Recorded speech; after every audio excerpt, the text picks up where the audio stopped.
Isang mapagpala at mabiyayang umaga po sa ating lahat. Amen po ba? Amen. Kakatapos lang ng anniversary, meron pa tayong hangover.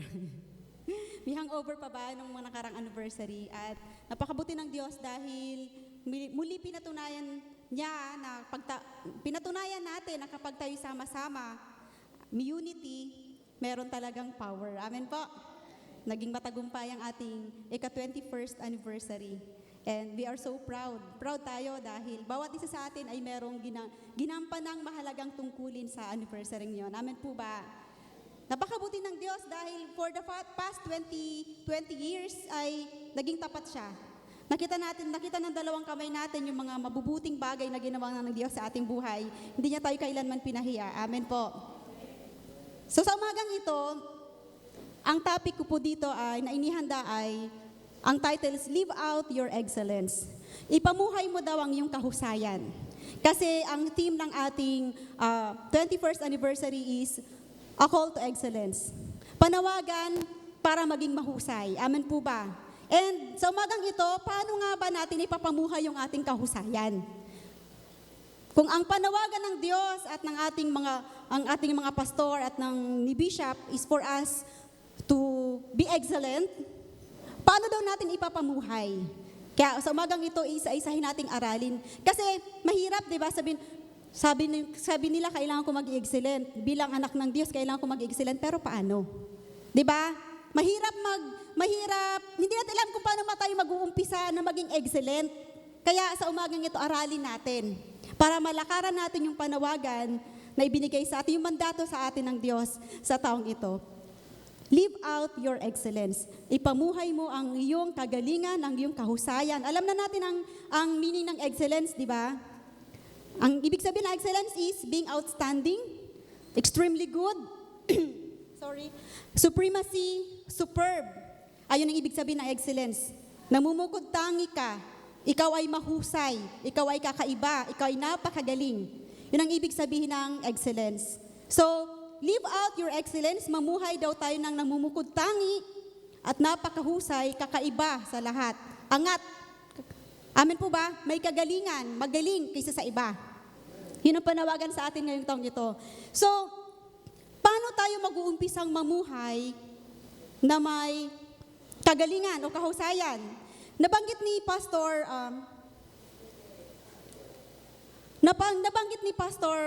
sino nang speaker natin last Sunday? Si Pastor Rodel, okay. Nabanggit ni Pastor Rodel yung word na metanoia last time. So ano daw ibig sabihin ng word na metanoia? Actually, it is a Greek word for repentance. Ang pagbabalik loob ng isang tao ay hindi lamang yung pag-iyak sa harapan ng Diyos at pag-amin na ikaw ay nagkasala. At ikaw ay nagbabalik loob sa Kanya, muli kang lumalapit at nagpapakukup sa Kanya. Hindi lamang po yun ang ibig sabihin ng repentance. Ang ibig pong sabihin ng repentance is pagbabago ng ating kaisipan, changing of one's mind. For us to live out our excellence, you have first to change the way you think. Baguhin mo muna kung paano ang pag-iisip na meron ka. Amen po ba? Yung pag-iisip from slave to sons and daughters of God. Before, we are sinners. Amen po ba? But the moment that we accept Jesus Christ as our Lord and Savior, ano na ang iyong katatayuan? Nagbago ang isipan mo. Amen po ba? Hindi ka na natatakot lumapit kay Lord. You have this boldness to come to the throne of grace knowing that you have all the favor of God. That is changing of mind. That is repentance. Every one of us has already repented. Amen po ba? Lahat tayo ay nagbalik loob na sa Diyos. Nagbago na ng isipan. Binago na ang ating isipan. Hindi na isipan ng isang alipin, hindi na isipan ng isang makasalanan, kundi isang isipan na nang pinalaya ng Diyos sa lahat ng kasalanan. At ikaw ngayon ay matuwid na sa harapan ng Diyos. Malinaw, na-establish natin yung katotohanan namin po ba? Kailangan kasi nating ma-establish kung sino tayo bago tayo mag-umpisang lumakad. Amen po ba? Mahirap lumakad kung hindi mo alam kung saan ka pupunta. Amen? So malinaw, we have established already kung sino tayo. We have already changed our mind. We have already repented. So, From that, we have this confidence to live out our excellence. Thank you.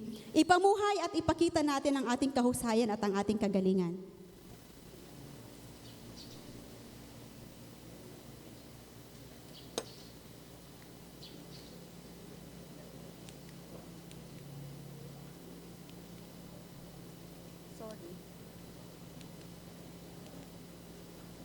Pakibuksan po natin ang ating mga Biblia sa Romans chapter 8, verse 15 to 17.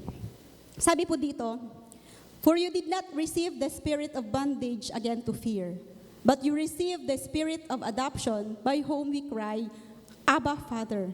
The Spirit Himself bears witness with our spirit that we are children of God. And if children, then heirs of God and joint heirs with Christ. If indeed we suffer with Him, that we may also be glorified together." Malinaw na sinabi ng kasulatan ng Roma, chapter 8, verses 15 to 17, that we have already been given the spirit of adoption. Sa ibang salin, spirit of sonship. Amen po ba? So, ang identity mo now is sons and daughters of God. You have been adopted. Alam nyo ba sa batas, kapag ikaw ay adopted ng isang family, lahat ng karapatan na meron yung legal na anak, meron ka din. Equal share na yun ngayon. Walang pagkakaiba. Amen po ba? Kung ano man ang tinatamasa niyang karangyaan, ano man tinatamasa niyang pribilehiyo bilang anak, ganun ka rin.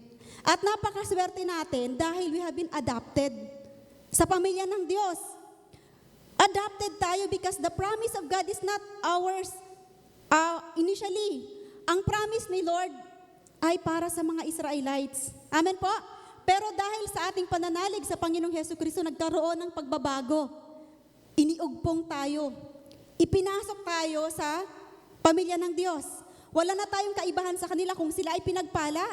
If they are the chosen generation, tayo man. Amen po ba? We are now living in the dispensation of grace because Jesus Christ has adopted us.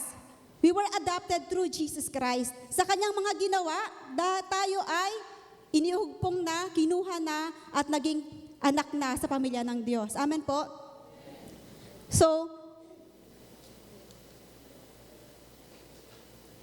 it's not about what you do, but who you are.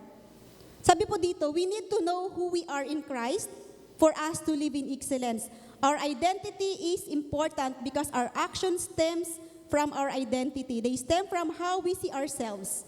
So, maaaring tayo sa mundong to, may mga instances na pumapalpak tayo. Amen? Nagkakamali. This flesh, yung body natin, we have this tendency na magkamali tayo. Pero, it is not what you do that defines you. Amen po ba? Ikaw ay dinidefine, ang identity mo ay define kung sino ka sa loob mo. Amen po? Our identity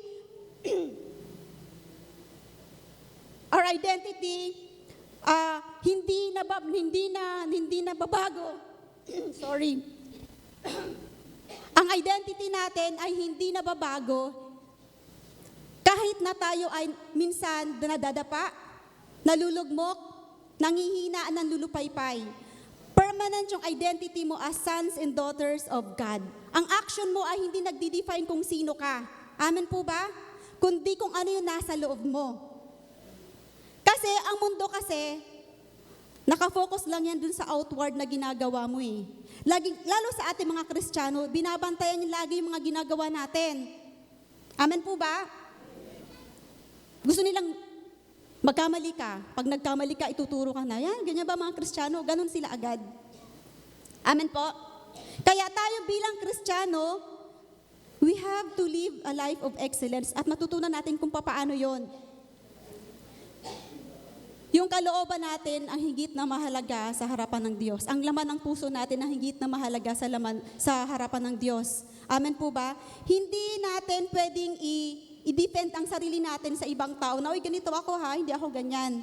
Dahil yung kalooban natin mismo ang magpapatotoo kung sino tayo. Kilala tayo ng Diyos, wala tayong maitatago sa Kanya. Amen po? Ang identity daw natin, Kung anong pagkakilala natin sa ating sarili, may influence sa mga choices at sa mga decisions na ginagawa natin sa ating buhay. Amen po. Naririnig niyo siguro yung mga salita na, oy, sasabihin, di ba pag sa pamilya, pag nangangaral ang magulang, sasabihin, oy, ikaw wag mong ipapahiya yung pamilya natin, wag mong ipapahiya yung pangalan natin, kasi yung pangalan, yung apelyido natin, okay, apelyido na, wag mong ipapahiya ang apelyido natin, di ba, mga salita na matatanda yan, kasi identity mo yung apelyido mo eh. Kung, halimbawa, Serfino, sabihin na ni Betty, naku, wag kang gagawa ng kalokohan, mapapahiya ang pamilya natin. Kasi yun yung identity mo, di ba?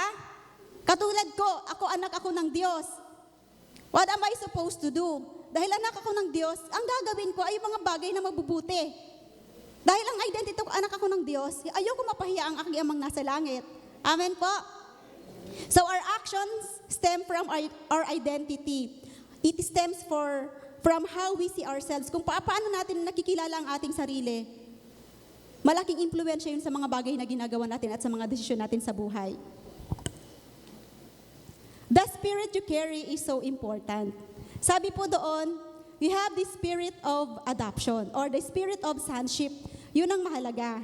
Amen po? You did not receive the spirit of bondage again to fear, but you have received the spirit of adoption by whom we cry out, Abba, Father. So your identity now is the Son of God. You are a child of God. You are supposed to act as such. Dahil ikaw ay anak ng Diyos, marapat lamang na lumakad ka, gumawa ka, mag-isip ka bilang anak ng Diyos. Amen po? Because you are a child of God. Jesus came and gave us His place of sonship so that today we can be sons and daughters of God and we don't have to cower in fear before the Father. Hindi natin kailangan ng matakot pa sa harapan ng Diyos. Matapang nating ipapahayag na tayo ay anak ng Diyos. Bakit? Yun ang sinasabi ng Biblia. This is the only truth na pwede nating paniwalaan sa buhay natin. Walang ibang pwedeng paniwalaan kundi ang salita ng Diyos na nasa Biblia. Kaya mahalagang magbasa tayo ng Biblia, malaman natin kung sino tayo. Amen po ba?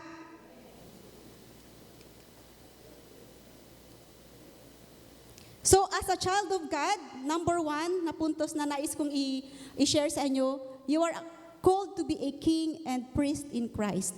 Ikaw ay tinawag na maging hari at pares sa pamamagitan ni Kristo. Sabi po doon sa Revelations chapter 1, verse 5 to 6, and from Jesus Christ, the faithful witness, the firstborn from the dead, and the ruler over the kings of the earth, to Him who loved us and washed us from our sins in His own blood, and has made us kings and priests to His God and Father. To Him be glory and dominion forever and ever. You are called to be a king and priest in Christ. Ano daw ibig sabihin dito ng word na ruler? Sa binasa natin. Sabi po dito, the ruler in King James Version is translated as prince, prinsipe. Uy, may maharlika. Maharlika ka, amen po ba? You are ruler. Jesus Christ is both prince and ruler, both prince and king. Prince and king. As a prince, there is someone He submits to. Napapailalim siya sa kapangyarihan ng ating amang nasa langit. Jesus Christ is ruler. As ruler, He is a prince. And as a prince, nagpapasakop siya sa kung inuutos sa kanya ng amang nasa langit. Amen po ba? And as a king, He is sovereign. Siya ay makapangyarihan. So dalawa ang title ni Jesus. He is not just a prince, but also a king. Prince and king. Sabi ni Jesus Christ doon sa Matthew 28 chapter 18, all authority has been given to me. All authority has given to me in heaven and on earth. Ang lahat ng kapamahalaan, kapangyarihan ay ibinigay na sa Kanya, sa langit at sa lupa. Ganon siya ka-sovereign, ganon siya makapangyarihan. Amen po ba?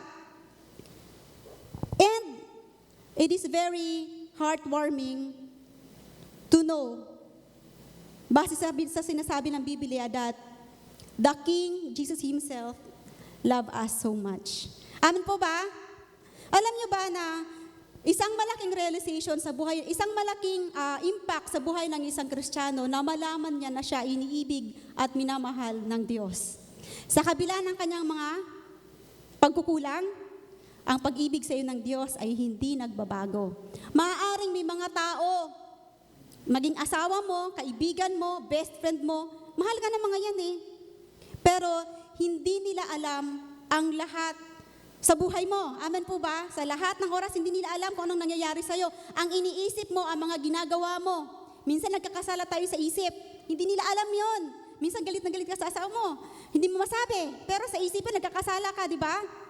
Pero ang Diyos natin na nakakabatid ng lahat ng bagay sa buhay mo, hindi nagbabago ang pag-ibig sa'yo. Amen po ba? Very comforting na malaman natin na sa kabila ng lahat ng yon, tanggap ka ng Diyos. Anytime na pumunta ka sa kanyang harapan, tatanggapin ka niya kung papaanong ang alibughang anak ay lumapit sa Ama pagkatapos ng napakahabang panahon ng wandering at paglulustay. Ang pag-ibig ng ating Ama. Kung ang pag-ibig ng magulang natin dito sa mundo ay unconditional, higit na unconditional yung pag-ibig sa atin ng Diyos. Amen po. He is the one who knows everything and sees everything about us and still loves us through and through. Amen po ba? So He washed us from our sins in His own blood. Si Jesus lamang ang may kapangyarihan para linisin ka sa lahat ng kasalanan. Amen po ba? When Jesus is the one who washes our sins, you can be sure that you are washed whiter than snow. Sabi ni King David nung time na sa Awit chapter 51 verse 7, nung time na nagkasala siya, 'di ba, kay Bathsheba dahil naging asawa niya si Bathsheba at pinapatay niya si Urias, yung asawa ni Bathsheba. So si David during that time ay lugmok na lugmok. Dahil alam niya na nagkasala siya, sabi niya kay Lord, ang prayer niya, wash me with my sins para maging whiter than snow ang aking puso sa harapan mo. Diba? Tayong lahat, we have this feeling of condemnation. Pag nakagawa tayo ng kasalanan, nakukondemn tayo, diba? Pero ang ating Diyos ay tapat. Kapag tayo ay nagrepent, humingi ng patawad, bumalik sa Kanya, kaya niya tayong linisin. Sa totoo lang, inibig na tayo ng Diyos nung tayo makasalanan pa eh. How much more ngayon na kinilala na natin siya? Diba? Higit yung ang pag-ibig ng Diyos ay walang kapantay. Ngayon ka pa ba matatakot na lumapit sa Kanya at humingi ng patawad? Gayong alam mo na kung sino ka sa harapan ng Diyos. Alam mong patatawarin ka, but it does not give us the license to sin. Amen po ba? Hindi porket alam mong mahal ka ng Diyos, ay pwede kang gumawa ng kasalanan. Alam mo kung bakit? Kapag naunawaan mo ang totoong pag-ibig sa iyo ng Diyos, mahihiya kang gumawa ng kasalanan. Amen po? Kung paano nahihiya tayo na gumawa ng kasalanan sa mga magulang natin na nagsasakripisyo, nag-aaral kang mabuti dahil nakikita mo ang magulang mo nagsasakripisyo magtrabaho para mapatapos ka ng pag-aaral. Ganon din sa ating Diyos. Dahil yung kabutihan niya ang maglilid sa iyo to do good things. Amen po ba? So He washed us from our sins in His own blood and made us kings and priests to His God and Father. Because of Jesus, we have been made kings and priests to God the Father. We have been made kings and priests to glorify the Lord Jesus Christ and not for boasting ourselves. Ginawa tayong pare at hari para mapapurihan ng ating Diyos. Amen po ba? May mga roles and or function ng isang priest or ang isang king. Ano ba ang role nila? The function of a priest is to praise God. During the Old Testament, hindi pwedeng lumapit ang mga tao basta-basta dun sa templo para maghandog. Amen po ba? Hindi sila allowed. Meron talagang nakatalagang priest or saserdote na magiging vicar or kaya ano ba sa Tagalog yun? Tulay. Magiging tulay para yung hinihiling mo kay Lord na kapatawaran ay makarating sa Diyos. Merong pagitan, hindi ka basta-basta. Dadaan ka sa pare. Dadaan ka sa saserdote. Para mag-alay ka ng iyong hain, ng iyong handog. Kasi noon, maraming klase ng paghahandog. Naghahandog ka para sa kasalanan. Maraming ibang klase ng handog. Lahat ng yung dadaan sa saserdote or sa priest. Pero ngayon, ang kaibahan natin, because of Jesus Christ, we have been called out to be a priest and kings. Amen po ba? The priest comes to God with praise and worship and with gifts that exude a sweet-smelling aroma to Him. Ang paghahandog na ibinibigay ng mga pare ay nagbibigay sa Diyos ng mabangong samyo at katanggap-tanggap at kalugod-lugod sa Kanya. Kaya alam mo ba yung mga offerings natin, mabangong samyo ang handog natin yan sa ating Diyos. Yan ay nag-glorify, nagbibigay kagalakan sa ating Diyos. At hindi tayo nagbibigay or nagkakaloob ng ating mga tithes and offerings dahil yun ay we are compelled to do. So, hindi tayo nagbibigay ng ating mga tithes and offerings dahil yun ang nakasulat, dahil yun ang inuutos ng Diyos. Ibinibigay natin ang ating tithes and offering in response to the goodness and kindness of God. Dapat malinaw yun. Ay, magbibigay ako ng tithes kasi pag hindi ako nagbigay ng tithes, may sumpa. Hindi yun hindi yun ang driving force nating mga Kristiyano sa paghahandog. Naghahandog tayo dahil tayo ay nagagalak, tayo ay natatouch, tayo ay nagpapasalamat sa kabutihan ng Diyos. Amen po ba? Ganon ang isang Kristiyano. So sabi po dito, the greatest gift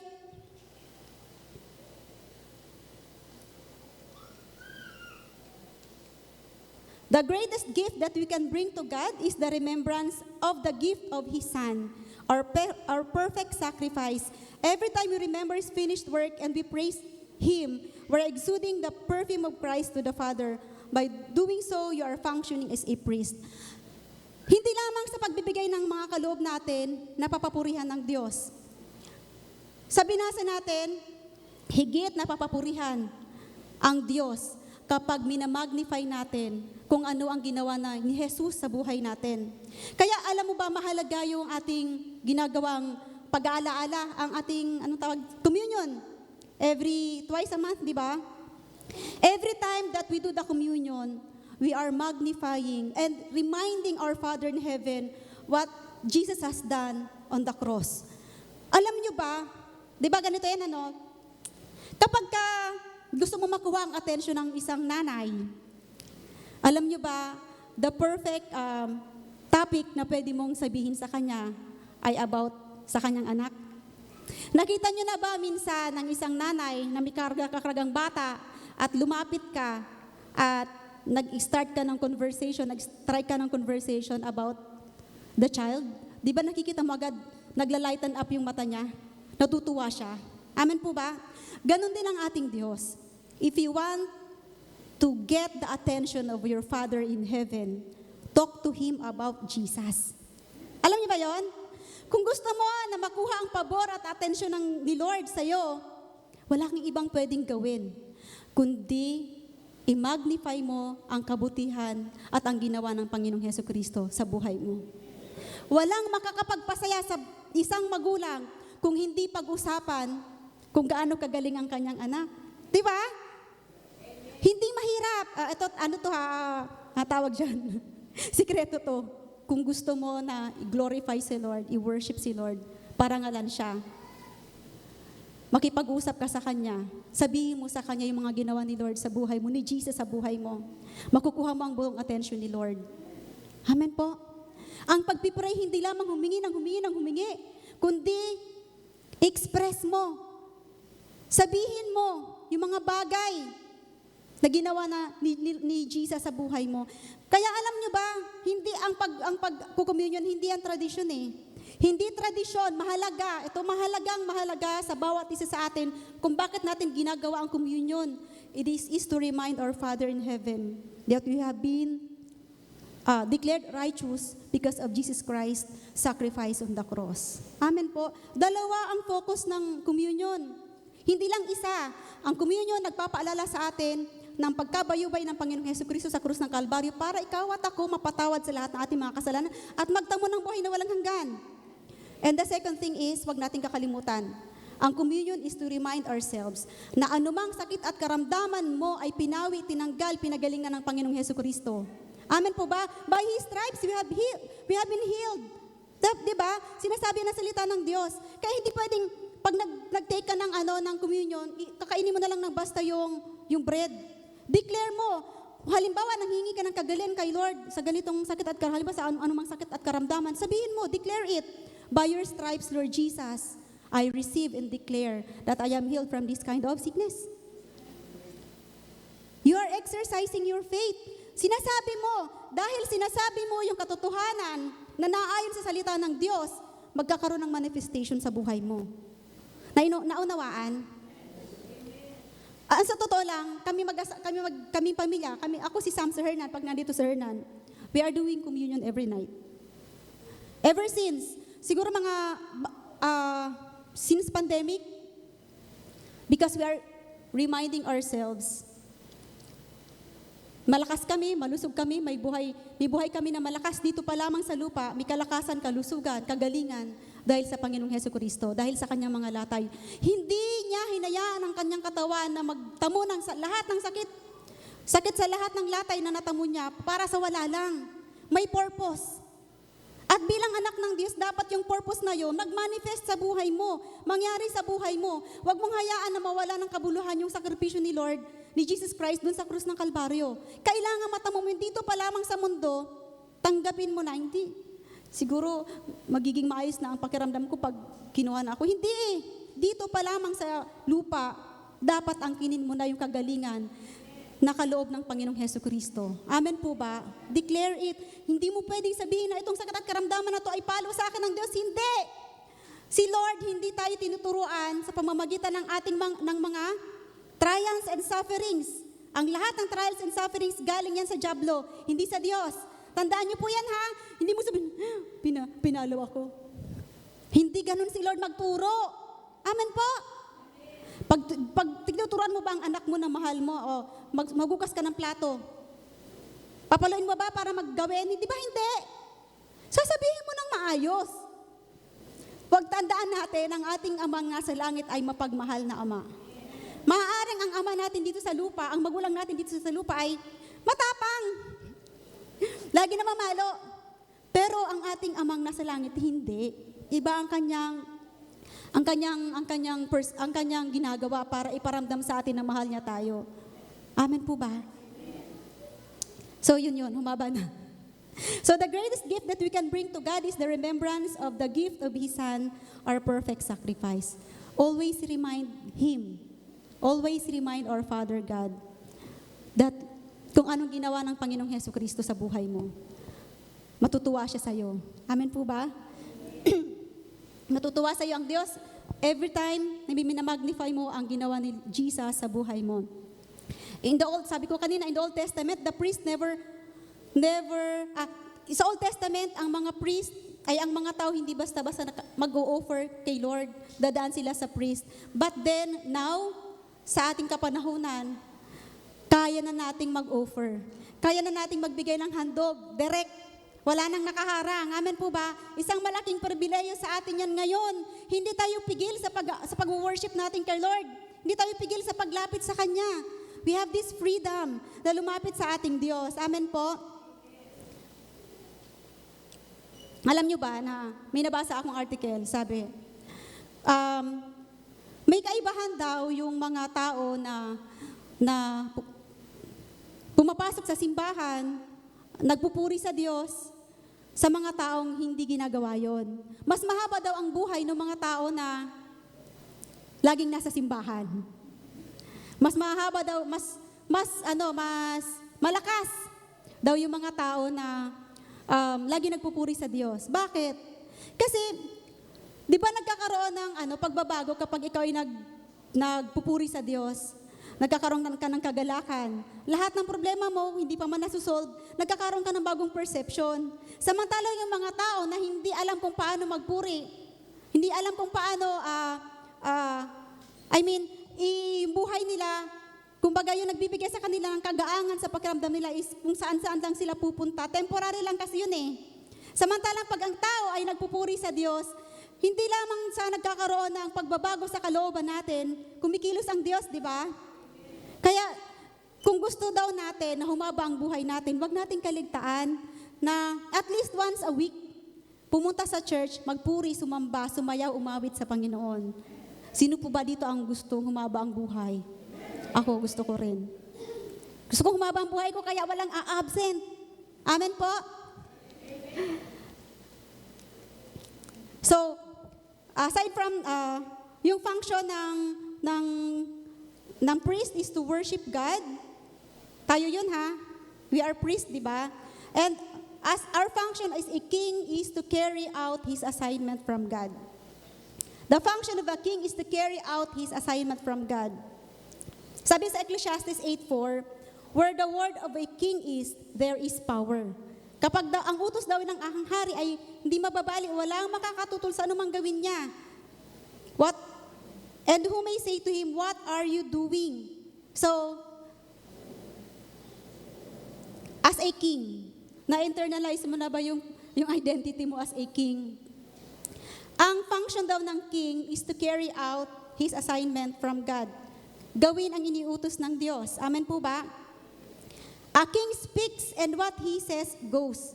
Mapangyayari ang anumang sabihin ng hari. May power. Ang lahat ng salitang lumalabas sa ating mga bibig ay may power. Mapangyayari. Amen po? So, ang function natin as a king, katulad din ng function ng isang prophet. Dahil ang isang prophet, nag-speak siya kung ano yung nais ipabatid ng Diyos sa mga tao. We are the speaker. We are the speaker of God's word.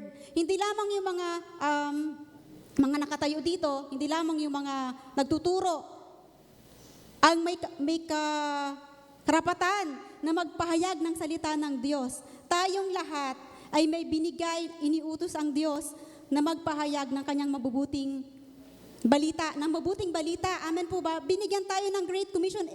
Lahat, bawat isa sa atin, walang exemption.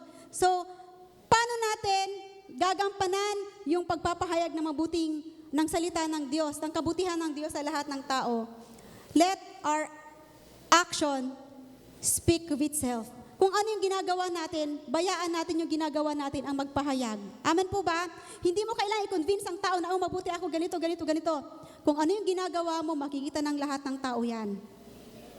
Lalabas sa'yo yan. Hindi mo maitatago yan. Hayaan mong sila ang magsabi, uy, tunay nga, anak siya ng Diyos, nagpapahayag siya ng kabutihan ng Diyos. Amen po ba? So our function is to carry out his assignment. Where the word of king is, there is power. Alam nyo ba, si Adam, nung time na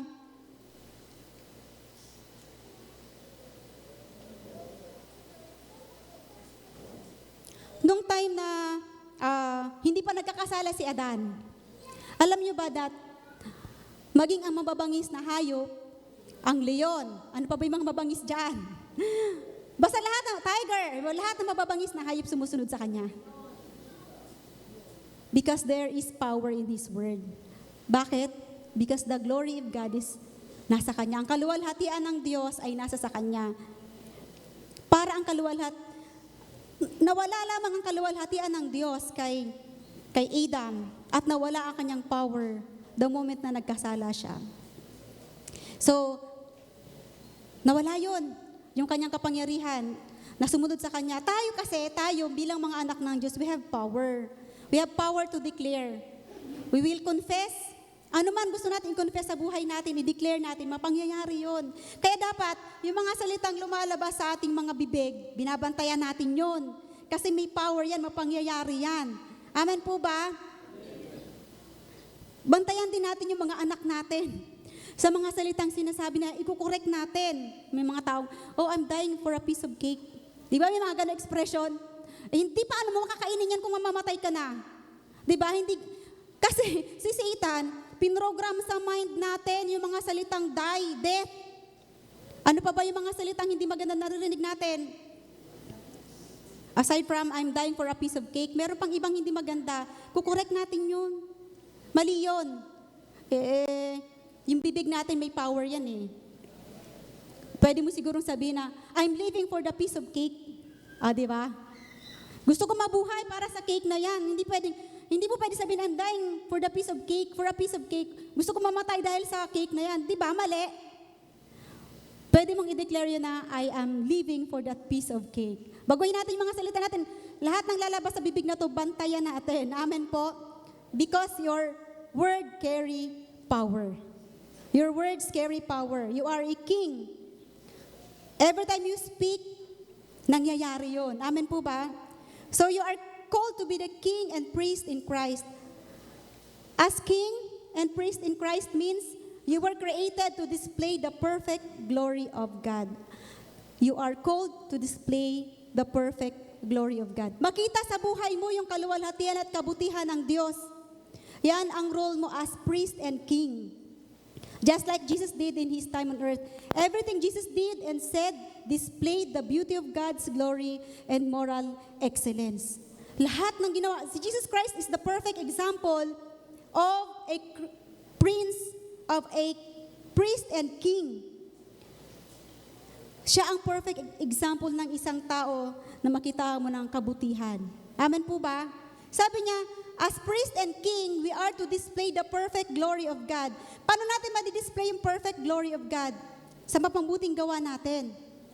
Yung kabutihan ng Diyos, mabuti ang Diyos, amen po ba? Ikaw man bilang anak niya, ikaw man natin nalagan niya bilang hari. At pare, kailangan din ipakita mo yung kabutihan ng Diyos, makita sa mga ginagawa mo. Amen po ba? Ang perpektong kaluwalhatian ng ating Panginoon sa pamamagitan ng ating pag-uugali at magandang asal. And pangalawang punto sa nais kong i-share sa inyo dito, for you to live a life of excellence, is God wanted to remind you that you are called to live according to God's standards and not the standard of the world. Ano ba yung tinawag ka ayon sa pamantayan ng Diyos? Sabi dito sa 1 Peter 2:9, you are a chosen generation. Masyado mabilis.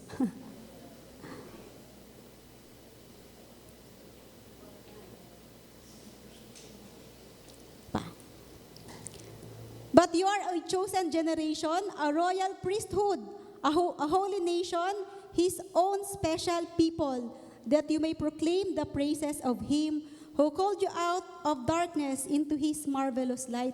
Sabi dito, ang God's standard, mataas ang standard ng Diyos. Sabi, kaya ikaw ay tinawag niya. Ikaw ay kanyang pinili. Isang lahing pinili. Mga maharlikang pare. Pinili upang magpahayag ng kahanga-hangang ginawa niya. Pinili ka. Sabi doon, lahing pinili, maharlikang pare, tinawag ka, pinili ka upang magpahayag, that you may proclaim the praises of Him, upang magpahayag ng mga kahanga-hangang ginawa niya. So, tinawag ka. Amen po ba? According to the standard of God. Ang standard of God mataas. Royal ka, maharlika ka, yun ang standard mo sa harapan ni Lord. So, pag sinabi natin chosen generation, when you believe in Christ, you are a chosen generation. Specially chosen. God didn't just end up with you, He chose you.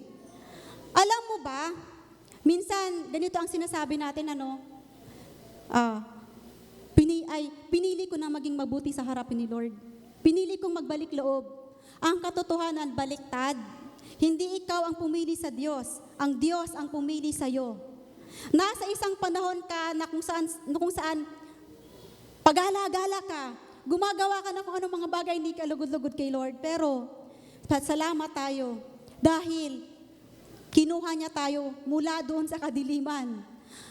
Alam mo, kung babalikan ko yung buhay ko noon sa probinsya, maging dito, bago ko nakilala si Lord, masasabi ko sa sarili ko, kung hindi kaya ako kinuha ni Lord na maging anak niya, hindi kaya ako nagpakuha sa Kanya, kung hindi ko siya tinanggap, nung lumapit siya sa akin, hinanap ako ni Lord, ano na kaya ang buhay ko? Di ba?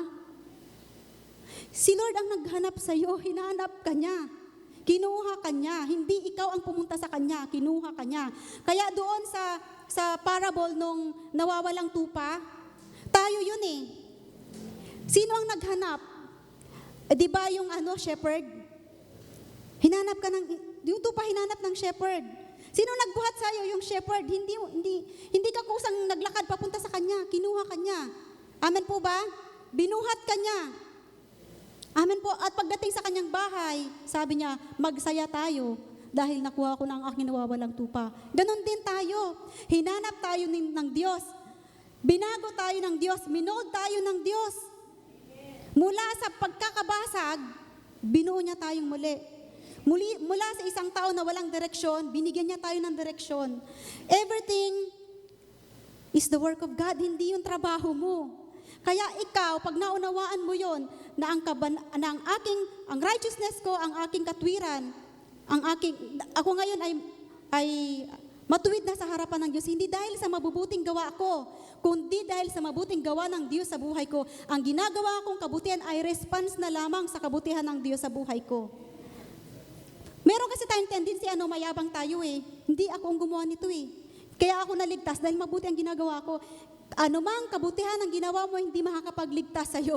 Ang tanging pagtanggap mo lamang sa Panginoong Hesukristo na iyong sariling Diyos at tagapagligtas at tinanggap mo na nilinis ka ng kanyang dugo, yun lamang ang makakapagligtas sa'yo. Amen po ba? Walang iba. Hindi ikaw ang magliligtas sa buhay mo. Hindi ikaw ang nagligtas, kundi ang Diyos. Malinaw? He chose you. Ang pagiging maharlika mo at saserdote mo ay hindi ikaw ang naglagay ng title sa'yo, kundi ang Diyos ang nagbigay sa'yo ng title na yan. Royal priesthood is a priesthood that is kingly and is a means of bearing of royalty. This is unlike the priesthood of the Old Testament under the Levitical law. The priests and kings were clearly demarcated except for a few exceptions. Noong panahon, sa Old Testament, hindi pwedeng ang title ng prince ay ng priest or ng pare at ng isang king magkasama. Magkaiba yon, hindi pwedeng pagsamahin yon. Amen po ba? Pag king ka lang. Pag priest ka lang. Hindi pwedeng dalawa ang title mo. Bakit? May kwento sa Biblia, sa 2 Chronicles chapter 26 verse 16 to 21. Kung naalala nyo sa mga nagbabasa ng Bible, si Uzzias ay very proud siya. Akala niya yung role ng isang priest ay kaya niyang gawin. So, one time, nagpunta siya sa templo at nag-alay sa Diyos. Tinawag siya ng mga pari. Sabi niya, bakit mo ginawa yan? Hindi mo role, hindi mo trabaho, hindi mo dapat ginagawa yung trabaho namin. Ayaw ni King Uzzias. Proud nga siya eh. Kung kaya nyo, kaya ko itong gawin. Bakit kayo lang ba ang may karapatan mag-alay? Alam nyo ba, right there and then, pinarusahan siya ng Diyos at nagkaroon siya ng ketong, nagkaroon siya ng leprosy. So, hindi pwedeng mag-interchange yung role, yung function, nung unang panahon. Pero ngayon, iba na tayo eh. Pwedeng, sa atin, dinideclare ni Lord na tayo ay priest at the same time king. Amen po ba? During that time, before Jesus Christ, demarcated yon. Merong distinction. Bakit? Because God wanted to protect the glory of His Son who would be the king priest as Prophet Zechariah prophesied. Nung unang panahon kasi lahat ng pag-aalay ay shadow lamang yan ng patungkol sa ating Panginoong Jesucristo of the things to come. Gusto ni Lord, ng time na yon, hindi pwedeng mabahiran yung magiging personality ng kanyang anak na si Jesus, the moment na siya ay dumating sa mundo at maging the true priest and king of the world. Amen po ba? Iba yung noong panahon at iba nung panahon ni Jesus Christ. Sabi ni Zechariah doon sa chapter 6 verse 13, sabi po doon, yes, he shall build the temple of the Lord, he shall bear the glory, and he shall sit and rule on his throne. So he shall be priest on his throne, and the counsel of peace shall be between them both. Pinrophesy ni Prophet Zechariah yung panahon na kung saan si Jesus Christ isusugo ng Diyos, ng Amang Diyos dito sa mundo para maging priest, and at the same time king. Amen po? Hindi pwedeng may makahigit. Walang maaaring makahigit sa pagkatao sa glory ni Jesus as King and Priest. Amen po ba? Walang sino mang makakapantay. Tayo ay tinawag na, ano lang to ha? Gusto ko lang i-remind ng bawat isa. We are kings and priests through Jesus Christ. Yung identity natin, nakahugpong yun sa identity ni Jesus. Hindi ka pwedeng mag-overstep. Hindi ka mas mataas kay Jesus ha. Ikaw ay king and priest because of Jesus Christ. Nakahugpong ka lang sa Kanya. Amen po? Huwag nating ipagmayabang yon dahil ang ating katwiran, ang ating kabanalan ay nakabatay sa Panginoong Hesukristo. Hindi sa mga gawa mo. Amen po? He alone shall sit and rule on His throne, and He shall be a priest on His throne. Today we are in Christ and we are king priest like He is. Like He is. Because we are in Christ, we have that identity to be a king and to be a priest because of Jesus Christ. You are called to be king and priest in Christ, sabi sa Revelations chapter 5 verse 16. Next, sabi po dito, you are a chosen generation, a royal priesthood, a holy nation, His own special people, that you may proclaim the praises of Him who called you out of darkness into His marvelous light. The word praises daw, sa Greek word, ang ibig sabihin ay arete. Arete, which means moral excellence. Moral excellence. Kahusayan. Kabutihan. Sa ibang salin. Pamumukod tangi. Amen po ba? The praises refers to worship. Not just refer to worship, but it also means moral excellence. Sabi po sa Greek word, from the word arete. Sabi dito, binasa natin sa 1 Peter 2:9, so that you may proclaim the excellences of Him. Our kingly function is to proclaim the excellences of Him. Amen po. Our priestly function, andyan ba yan? Okay, our priestly function is to praise Him. Kanina sinabi ko, di ba, as a priest, you are to worship our God the Father. Amen po. And as a king, your function is to be morally excellent. Ano ba ibig sabihin ng morally excellent? It is conforming daw to the standard of what is right and good. Morally excellent ay ang pagsunod sa kung ano ang tama. Amen po. We are called to proclaim His excellences in our daily lives, in our marriage, business, and daily affairs. Yung moral excellence ni Lord sa buhay natin, dapat makita sa mga ginagawa natin sa araw-araw, sa ating pamilya, sa ating mga asawa, sa ating pamilya, sa ating anak, sa mga ginagawa natin, sa business natin, sa trabaho natin, makita yung moral excellence na sinasabi dito, ang gumawa ka ng mabuti. Gumagawa ka ng mabuti dahil you are proclaiming the goodness of God. Amen po? That is moral excellence. Paggawa ng kabutihan dahil ang Diyos mo ay mabuti. Hindi ka gumagawa ng kabutihan para lang ano ba tawag dito? Magpa-impress. Gumagawa ka ng kabutihan, hindi pa kitang tao. Sabi po dito, moral excellence,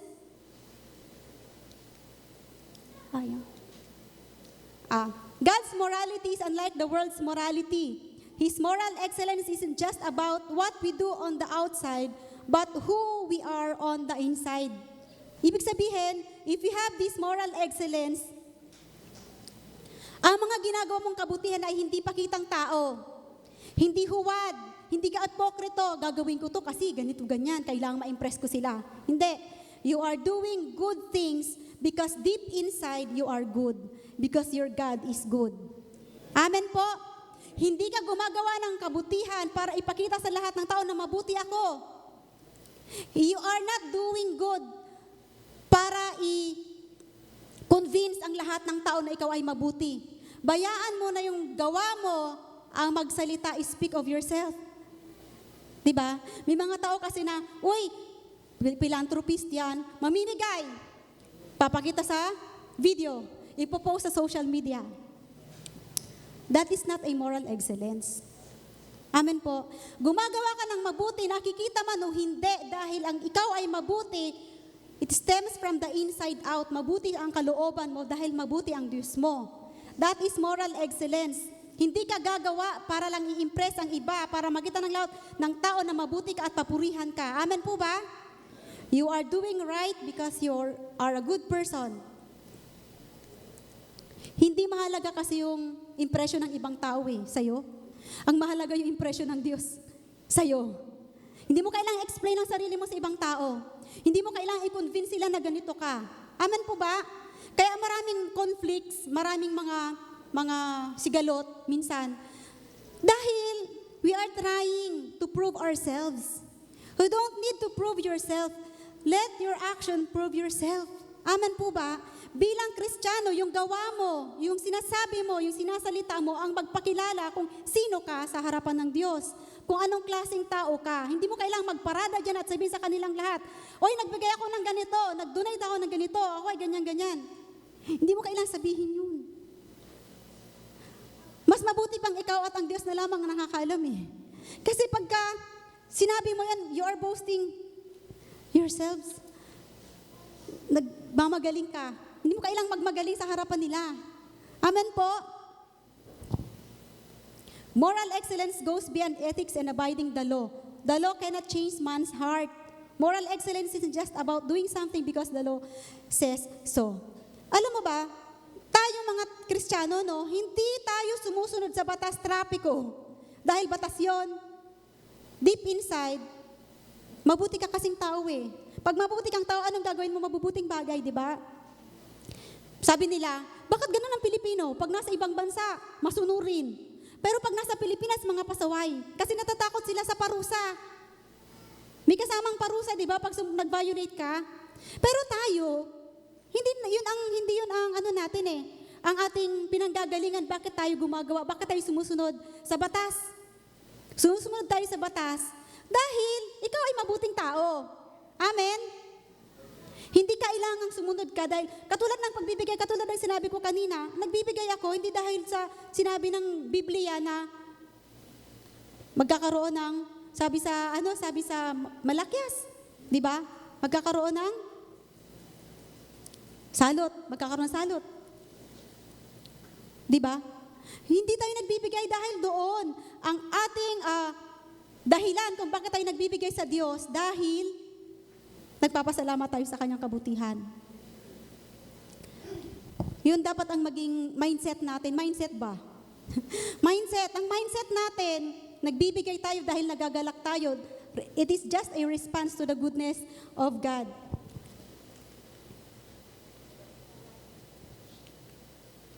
By grace, God transforms us from the inside out. What we should do becomes what we want to do. Yung kabutihan ng Diyos, yung biyaya ng Diyos, di ba, ang nagbago sa atin. Ang transformation natin hindi nag-umpisa sa outside, sa mga ginagawa natin, kundi sa loob. Inside out. Binago ni Lord yung laman ng puso natin. Binago ng Diyos yung takbo ng isipan natin. Kaya kung ano ang laman ng puso at isipan mo, yun ang lalabas sa'yo. Hindi mahirap gumawa ng mabuti kung deep inside na-change ka na. Na-change na yung isipan mo, na-change na yung puso mo, madali na sa'yo gumawa. Maglalabas na yan Hindi mo mapipigil yung paglabas ng kabutihan kung deep inside na-transform na ni Lord yung pag-uugali mo at yung character mo. Amen po? Ang kagandahang asal o pag-uugali at pagkakilalang tao sa tama at mali ay nag-uumpisa sa kalooban natin. Amen po? God's grace causes inward transformation.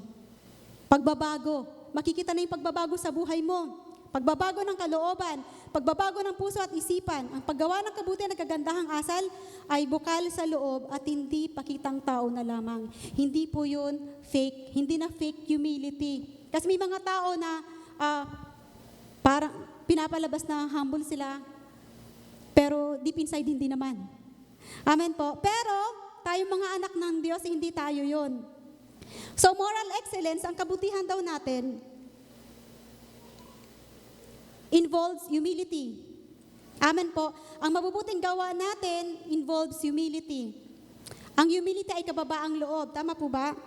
Sabi sa sa dictionary, humility is freedom from pride or arrogance, the quality or state of being humble, the feeling or attitude that you have no special importance that makes you better than others, or lack of pride. Ang kagandahang asa daw, kababaang loob, ay may kasamang kababaang loob. Ang taong mabuti ay humble, hindi hambog. Amen po. Ikaw na nakaranas ng kabutihan ng Diyos, hindi ka hambog, kundi ikaw ay humble. Makikita sa gawa mo na walang paghahambog, kundi makikita sa gawa mo ang humility. Amen? Jesus is morally excellent. Si Jesus is the perfect example of humility. Amen po ba? He isn't haughty and dismissive. He does not exude an air of loftiness. Alam mo ba si Jesus Christ, siya lamang makakapagsabi na ako ay mabuti. Tanging siya lamang ay may karapatang mag-declare, di ba? Pero hindi natin siya makitaan ng kayabangan. During His life on earth, ano ang ginagawa ni Jesus Christ? Kaasa ng sinners na andun siya. Amen? Hindi niya nilalayo yung sarili niya. Wala siyang nire-reject. May mga instances na nag-reject siya, pero yun yung mga taong palalo. Yung mga Pariseo at saserdote na kini-question siya. Amen po ba? Pero yung mga taong nagpapakumbaba at lumalapit sa Kanya, kailanman hindi tinaboy ni Jesus. Amen po ba? Hindi siya mayabang. He's not haughty. Hindi siya snob. Wala siyang ni-reject na kahit kanino man. At wala siyang pagbubukod tangi. Wala siyang pinapaboran. Amen po? Kasi alam mo ba, sa totoo lang, pag ang isang tao, tendency ng tao to, kaya kailangan ma-remind tayo ng salita ng Diyos every now and then. Kapag nano ka sa state of everything is good, nagkakaroon ng hangin ng ulo. Alam mo yun? Nagkakaroon ng believe na sa sarili. Hindi tayo yon, di ba? Hindi tayo ng mga anak ng Diyos. Wala tayong spirit of arrogance because we are excellent. We are living in excellence, so there is no arrogance in us, but humility. Amen po? Moral excellence involves humility. It is not a holier than you attitude. Please. Ayun. Moral excellence involves humility. It is not a holier than you attitude that lords over others. Naalala niyo po ba yung istorya sa Bible na may isang, may isang tao na nananalangin sila, dalawa silang nananalangin sa templo. Sabi nung isang taong yun,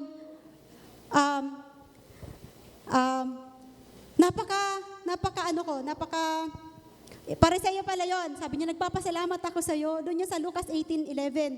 Nagpapasalamat ako sa iyo, O Diyos, sapagkat hindi ako katulad ng ibang tao na magnanakaw, mandaraya, mangangalunya, o kaya katulad ng maniningil ng buwis na ito. Nananalangin sila sa templo. Dalawa sila, isang maniningil ng buwis at saka isang Pariseo. Sabi ng Pariseo, kinumpare niya yung sarili niya sa tinaas niya yung sarili niya. Sa tingin niyo kaya sino ang kinalugdan ng Diyos ng mga panahong yon? Yung Pariseo o yung maniningil ng buwis na umiiyak, halos hindi makapagsalita, lumalapit kay Lord? Amen po ba? Kung ikaw ay mabuting tao, hindi mo kailangang sabihin yun. Oy, mabuting tao ako ha. Hindi mo kailangang sabihin yun.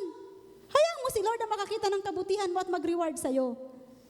Huwag mong i-lift up yung sarili mo na, uy, mas banal ako kaysa sa'yo kasi nasimba ako. Mas banal ako sa'yo, nagbabasa ako ng Biblia. Walang makapagsasabi ng kalooban mo kundi ang Diyos lang eh. Walang nakakaalam ng kung anong nasa kaloob-looban mo kundi ang Diyos. Hindi mo kailangang ipagpalagay na mas magaling ka kaysa sa iba. Mas holy ka kaysa sa iba. Amen po ba? Kasi ang katabi mong yan, mahal din yan ng Diyos. Nais din yan ng Diyos na iligtas. Amen po? Hindi porket pumapasok tayong lahat dito, masasabi mo na banal ka. Hindi nga, ang tanging Diyos lamang nakakaalam ng laman ng puso natin. It is the heart na tinitingnan ng Diyos, hindi yung ginagawa mo. Amen po ba? Hindi yung action mo. Amen po? Humility is rooted in security. Humility is rooted in security. Sabi dito sa John chapter 13 verse 3, Jesus, knowing that the Father had given all things into His hand, that He had come from God and was going to God, rose from supper and laid aside his garments, took a towel and girded himself. After that, he poured water into a basin and began to wash the disciples' feet and to wipe them with a towel which he was girded. Si Jesus is the perfect example of humility. Nung time, bago siya dakpin, amen po ba? Doon sa upper room, di ba, nilinis niya, hinugasan niya ang paa ng kanyang mga disciples. During that time, importante yung paghuhugas ng paa kasi noong mga panahon na yon, ang kalsada ay malikabok. Wala pang hindi pa sementado ang mga kalsada. So, malikabok ang mga paa. Kaya importante, pagpasok sa isang bahay kasi naghuhugas na talaga sila ng mga paa. And during that time, Jesus displayed the perfect humility. Hinugasan niya yung paa ng mga kanyang alagad. Sabi ni Peter, Lord, wag mong hugasan ang paa ko. Hindi ko kailan ipapahugas. Kailanman ipapahugas sa'yo ang paa ko. Sabi ni Jesus, kung hindi ko hugasan ang paa mo, wala kang kaparte sa akin. So sabi ni Peter, sige, Lord, hugasan mo ako pati ang ulo ko. Sabi ni Lord, hindi ang nilinis na, ang naligo na hindi na kailangang paliguan pa. Sapat na ang paglilinis ng paa. Tayo, anong ibig sabihin nun? Tayo na nakakilala na sa Panginoon, tinanggap na natin ang banal na Espiritu, the moment na nagkasala tayo, hindi na kailangan natin magpabautismo ulit. Hindi natin kailangan bumalik sa number 1. The mere fact of repentance, ang pagbabalik loob sa Diyos, sapat na yon para tanggapin ka niya, para mawala yung kasalanan mo. Aminin mo sa Kanya, nagkasala ka. Enough na yon, hindi mo kailangang mag-iyak at mag-alay na kung ano-ano. Dahil nilinis ka na, malinis ka na. Kumbaga sa napaliguan ka na, the Holy Spirit resides already in you. Amen po ba? And God is working inside of you. So, He took the garments, napalayo. Knowing that the Father had given things into His hand that had come from God and was going to God. Si Jesus Christ, alam mo kung ano ka, kung kilala mo ang sarili mo, hindi ka babaan, hindi ka walan sa'yo. Katulad na ginawa ni Jesus Christ, hindi ka walan sa kanyang hugasan ng paa, ang paa ng kanyang mga alagad. Hindi nagbago sa kanyang identity. Amen po ba? Sabi niya, knowing that the Father has given, alam ng Diyos, alam ni Jesus na ibinigay na ng Ama sa kanya ang buong kapangyarihan. Alam niyang makapangyarihan siya. At siya'y mula sa Diyos at babalik sa Diyos. Kaya siya ay tumayo at sinimulang hugasan ang paa ng kanyang mga alagad.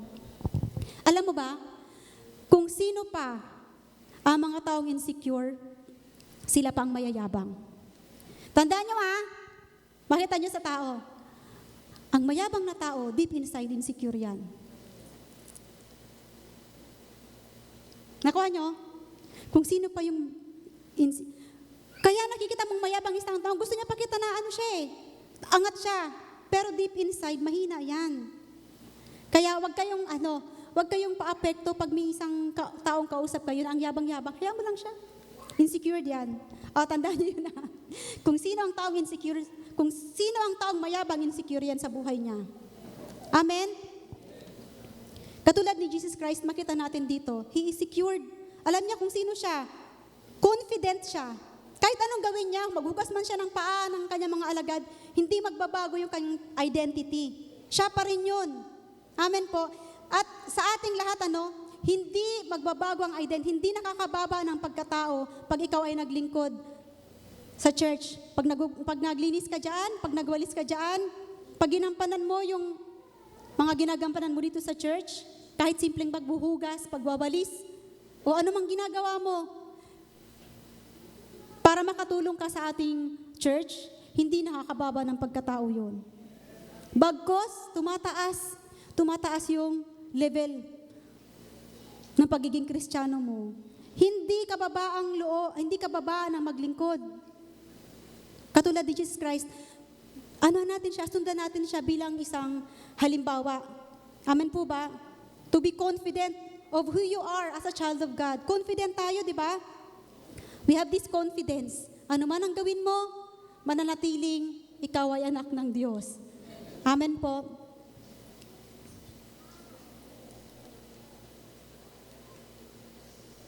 Sabi po doon, only the insecure are proud. Those who know who they are and what God has given them can afford to be humbled. Alam mo ba, may mga, napanood ko yung interview ni Ramon Ang kay Katunying.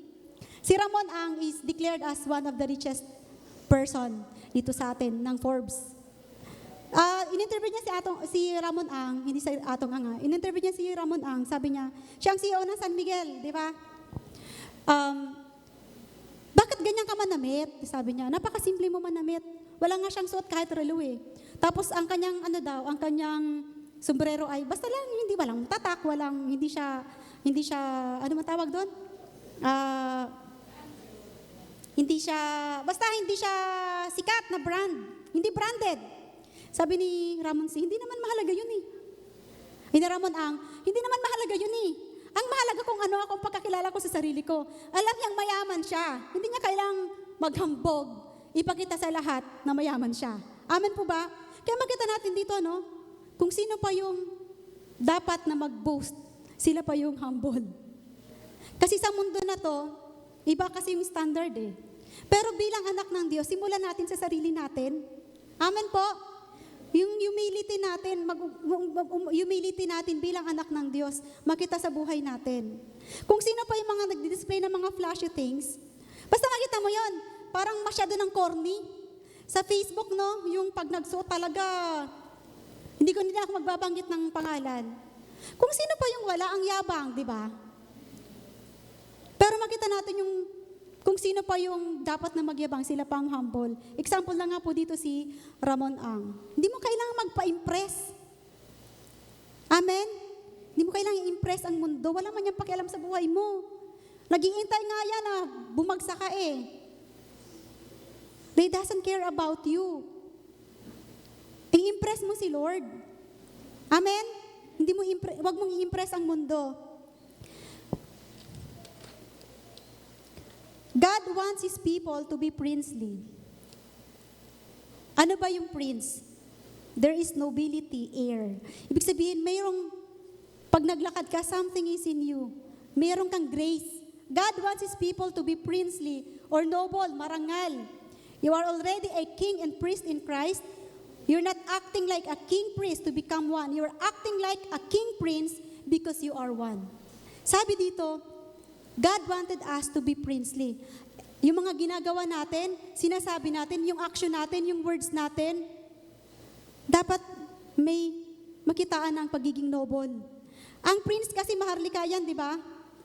So, ganun din tayo. The way na magsalita tayo, the way na lumakad tayo, gumawa tayo, you are acting as a prince. You are acting as one. You are a prince and you are to act as such. Lakaran mo yung pagiging prince mo. Lakaran mo yung pagiging anak ng Diyos. Amen po ba? Ano ba yung karakteristik ng isang prince? Ang isang prince daw ay hindi small-minded. They are not petty. Hindi sila mga makikitid ang pag-iisip. Hindi sila mapang-uri. They are not contemptible. So, bilang anak ng Diyos, ang mindset natin dapat na andun sa mataas. Wag tayo mag-aksaya ng panahon sa mga bagay na maliliit. Yung mga bagay na hindi naman mahalaga, yung mga chismisan, hindi naman mahalaga yan eh. Amen po ba? Wag nating ubusin ang oras natin sa mga bagay na mga ganun. You are called to be a prince and you are to act as such. Ano bang ginagawa ng isang prince? What is noble? What is good? What is pleasing? Amen po ba? What is peaceful? Yun dapat ang ginagawa natin. Huwag tayo maging dahilan ng pagkakabahabahagi. Oy, si ganito, kapatid, ganito, ganyan ha? Alam mo, ganyan sinabi niya. Hindi ka, as a prince, hindi mo dapat gatungan yung kapwa mananampalataya mo. As a prince, hindi mo kailangang makiayon doon sa mga maling perception ng mga kasama mo patungkol sa leader mo. Amen po ba? Oy, si pastor, ganyan. Ay, oo nga. Hindi ganon. As a prince, maging dahilan ka ng pagkakaisa at pagkakasundo at mag-promote ka ng kapayapaan at ng pagkakaisa sa kongregasyon. Amen po ba? Kaya tayo naririto, alam niyo po ba, we have this common goal, to protect, i-protect natin yung family natin. Ang CSF Ang CSF, ang Christ Strong Family, kaya tayo na andito magkakasama, we are protecting our identity in Christ. Hindi ibagsak, hindi ichismis, hindi para pakita na mas magaling ka sa iba. Yun ang kaibahan natin. Pinatibay na tayo ni Lord sa pagdaan ng napakahabang panahon. For 21 years, marami naging issue sa loob ng church na natili tayo. Tas naandun kasi yung pagkakaisa, yung unity na iniligay ni Lord sa puso natin. We have this unity to protect ourselves as children, as princes, as kings, as sons and daughters of God. Magpalakasan tayo, nagpapalakasan tayo, nagpuprotektahan tayo. Amen po ba? Sa pamilya, kung mayroong mga problema, anong baho ng pamilya mo, hindi mo kailangan ilabas yan. Sa loob lang ng pamilya yan. Dahil pamilya tayo, ang kasiraan mo, kasiraan ko. Amen po ba? Malinaw? So, a prince's identity can be seen in his attitude. A prince goes the extra mile. He doesn't do just what he's expected to do. Ang prince, hindi basta yan inuubos ang orasan niya sa mga idle things, sa mga bagay na walang kabuluhan, kundi sa mga bagay na kapakipakinabang. Ang buhay natin, ubusin natin sa mga bagay na kapakipakinabang, sa mabubuting bagay. Amen po ba? Dahil tayo ay maharlika. We are a royal priesthood. Sabi po sa 1 John 4:17,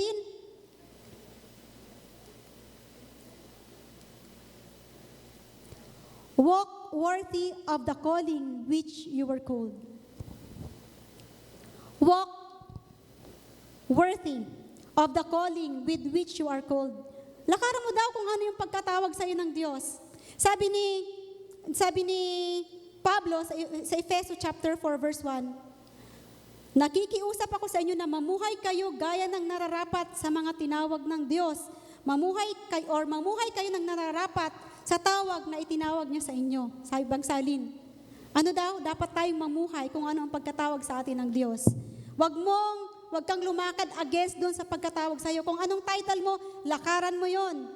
We need to catch a revelation of who we are in Christ. When we know who we are, we will display the Lord's moral excellences effortlessly.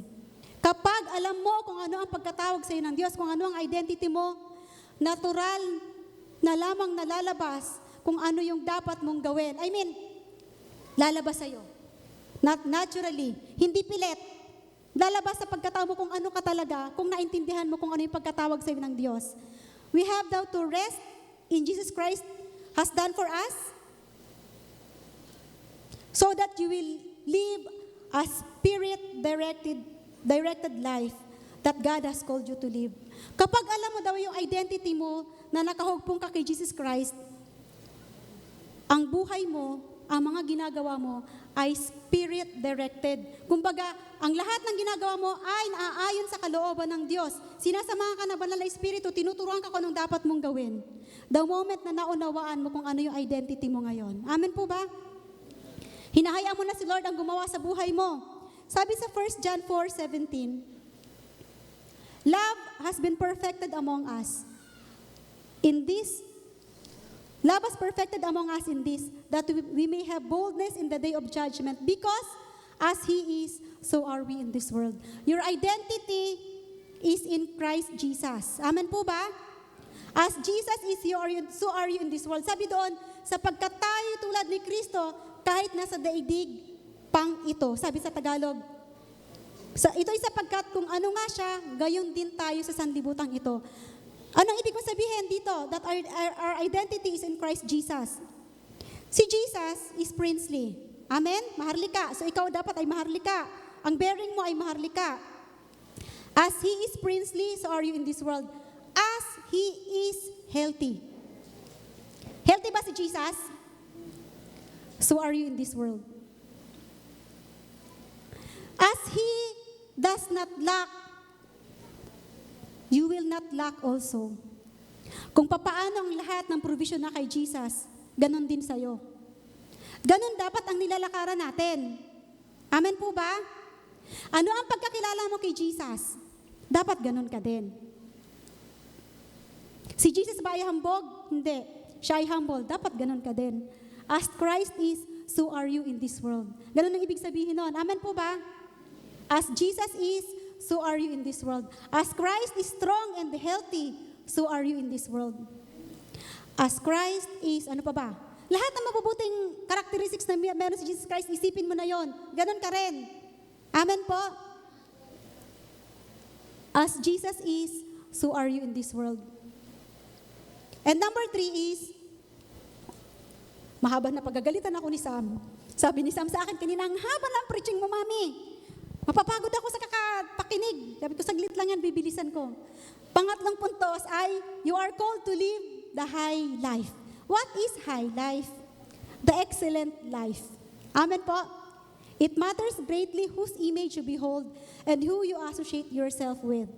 Kung gusto mo daw na mabuhay in an excellent way, kanino ka dapat nakikisama? Sino dapat ang mga ka-associate mo? Sino dapat ang mga kaibigan mo? Kanino ka dapat nakikitungo? Alam mo ba, malaking impact sa pagkatao natin kung sino yung mga taong sinasamahan natin. Kung sino mga kaibigan natin. Kaya nga, di ba sabi, tell me who your friends are and I will tell you who you are. Kung sino daw yung kaibigan mo, yun ka rin. Maaring sa umpisa hindi ka katulad nila, pero dahil lagi kang kasama nila, mahahawa ka. Amen po? So if you want to live an excellent life, maki-associate ka sa mga taong may air of excellence. Amen po? May kagalingan. Mahilig ako magbasa ng Iponaryo ni Chinkitan. Mahilig ako makinig ng mga lectures ni Chinkitan. Ano ang na-inculcate sa mind ko?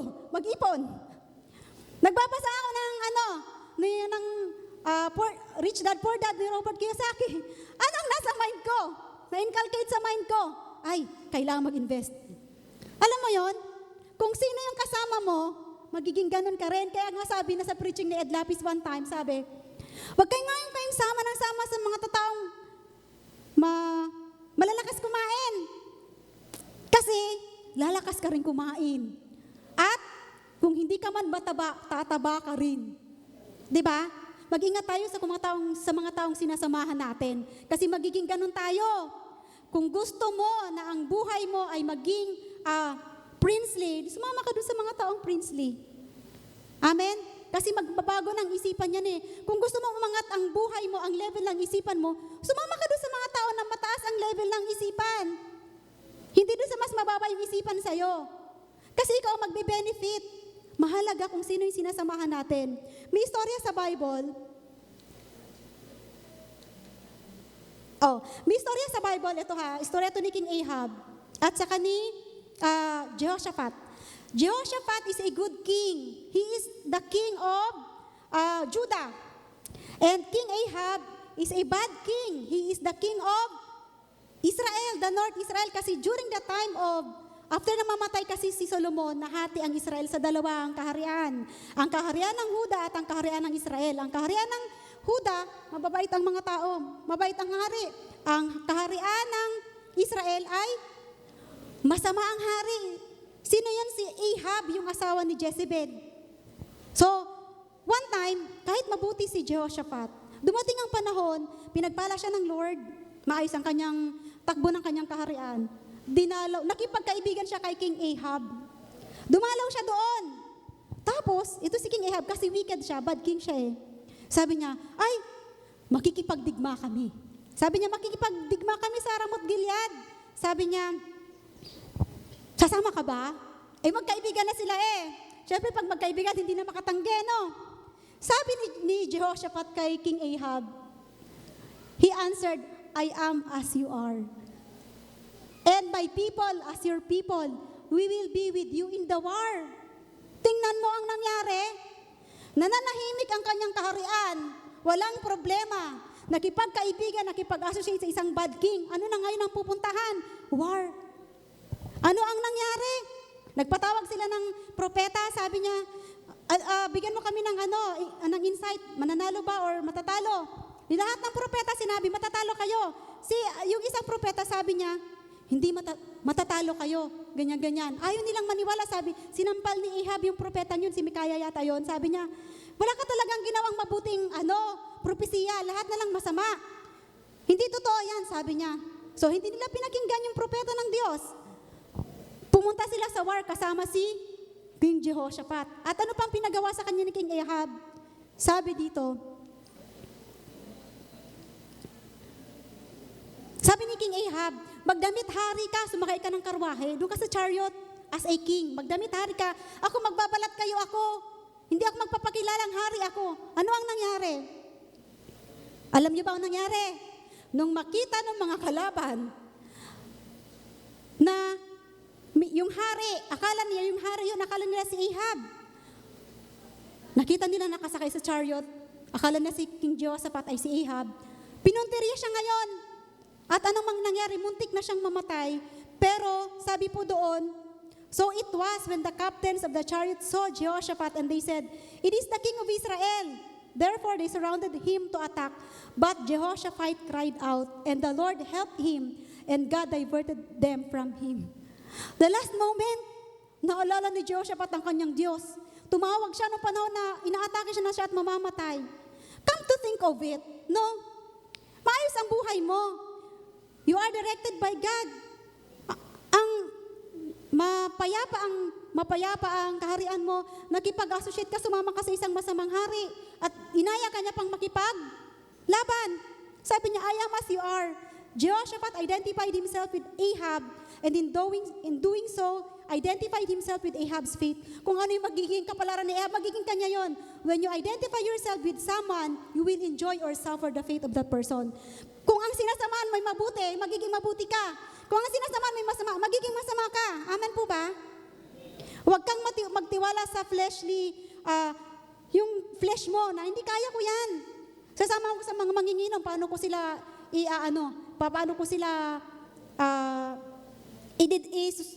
ipapakilala ang salita ng Diyos. Huwag kang magtiwala sa sarili mong kakayahan. Dahil mahina, ang flesh na to, mahina to eh. Amen po ba?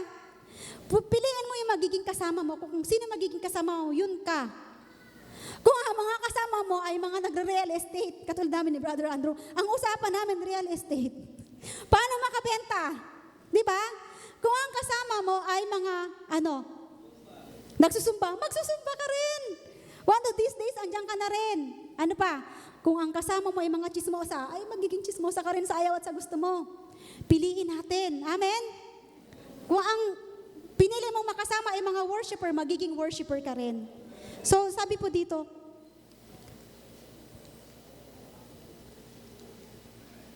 don't confuse God's mercy and saving you from problem you got yourself into as His approval to continue it. Alam mo, katulad na nangyari kay King Jehoshaphat, no? Huwag nating isipin na porket niligtas tayo ng Diyos sa kapahamakan dahil sa sarili nating gawa. Self-inflicted ba? Ikaw ang dahilan, gawa mo yon, hindi yung kalooban ng Diyos sa'yo. Ginawa mo yon. Huwag mong isipin na porket iniligtas ka ng Diyos, pumayag na siyang gawin mo yon. Ang Diyos ay mabuti. Amen po ba? Sa kabutihan ng Diyos at sa kahabagan ng Diyos, iniligtas niya tayo sa mga bagay na ginagawa natin na hindi naaayon sa kanyang kalooban. Hindi porket niligtas ka ng Diyos, blessing ka na, sige gawin mo na yan, hindi ganun. Tandaan natin ang Diyos natin ay mabuti, kaya patuloy kanyang iniligtas sa lahat ng kapahamakan na ininflict mo mismo sa sarili mo. Amen po ba?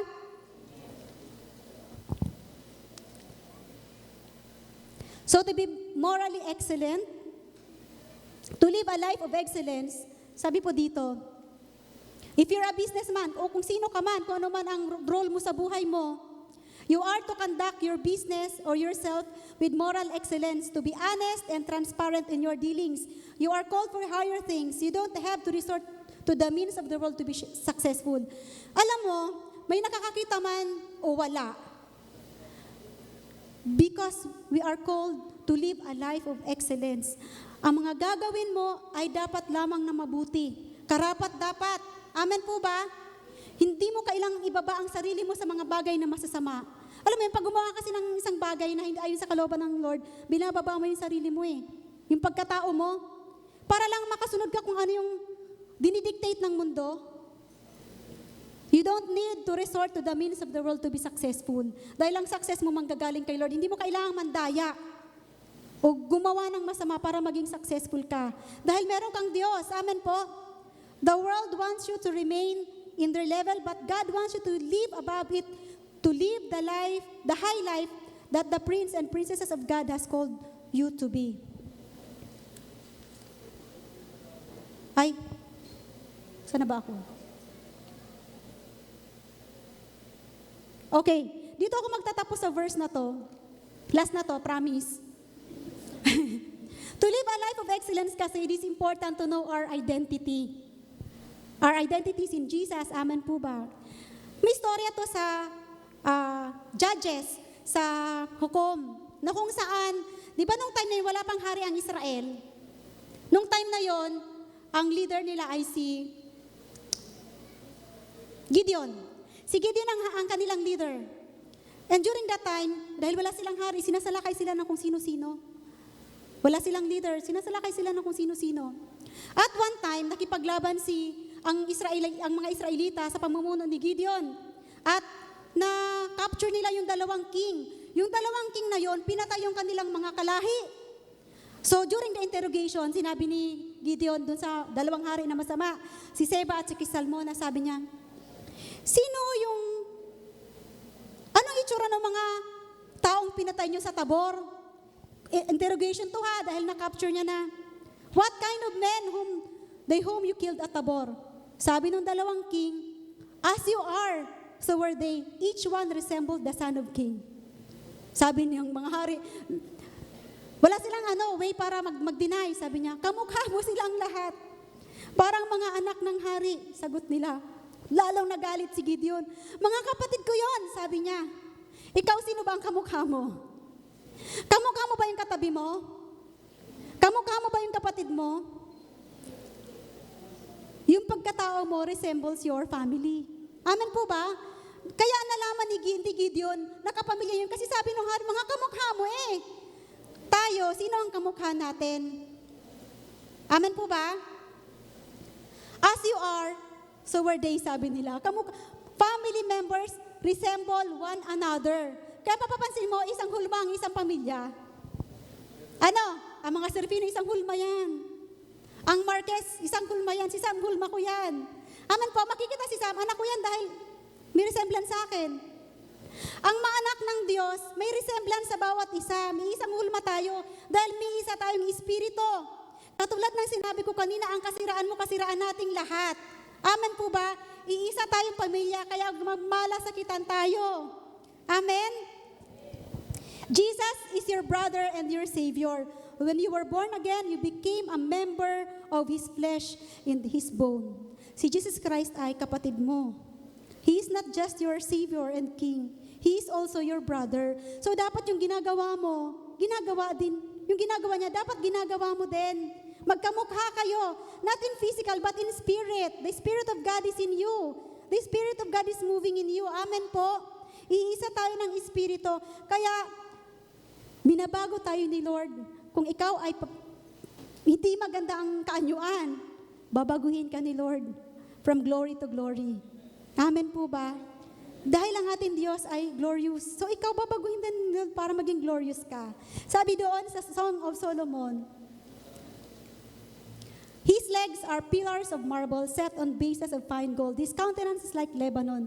Ito ay pahayag ni King Solomon about Jesus Christ. Prophecy niya to kay Jesus Christ. Sabi niya, He is excellent as the cedars. Ang cedars ay puno na kasi sa Bible mababasa mo yan. As tall, as strong as the cedars of Lebanon. Cedar represent holiness, eternity, and peace. You are the resemblance of Jesus. Amen po ba? You must display holiness, eternity, and peace. Dapat makalangit yung nakikita sa buhay mo.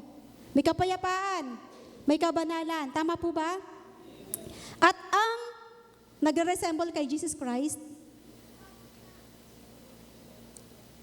sabi dito, sorry, konti na lang to. Excellent speech is not becoming to a fool, much less lying lips to a prince. Ang mga pinuno daw, ang pinong pananalita daw ay hindi mahahanap sa mga mangbang. ni ang kasinungalingan sa taong marangal. Tayo ay nagre-resemble kay Jesus Christ.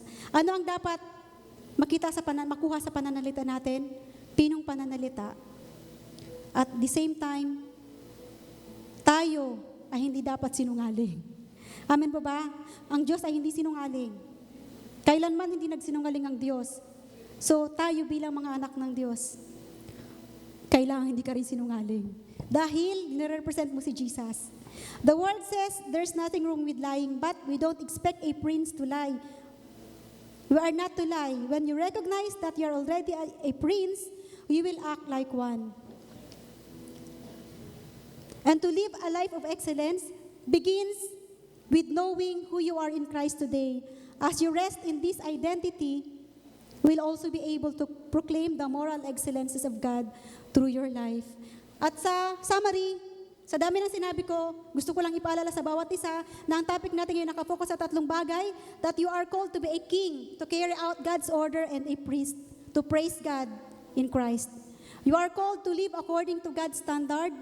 You are to have a moral excellence and doing what is right from the inside out. And the third one is, you are called to live a high life. You have a royalty and you identify yourself with Jesus. Tayo po tayong lahat, bago po tayo matapos, gusto ko po na i-remind natin ang ating mga sarili ng ating identity. Sama-sama po nating i-declare ito. Sorry.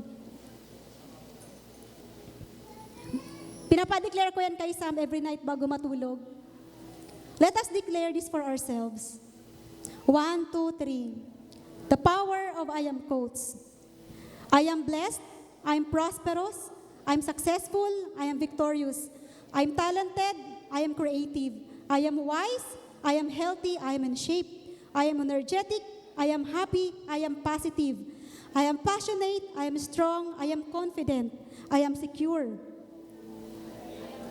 I am valuable, I am free, I am redeemed. I am forgiven, I am anointed, I am accepted. I am approved, I am prepared, I am qualified. I am motivated, I am focused, I am disciplined. I am determined, I am patient, I am kind. I am generous, I am excellent, I am equipped, I am empowered, I am well able.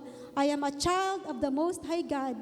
I will become all I was created to be. In Jesus' name, amen.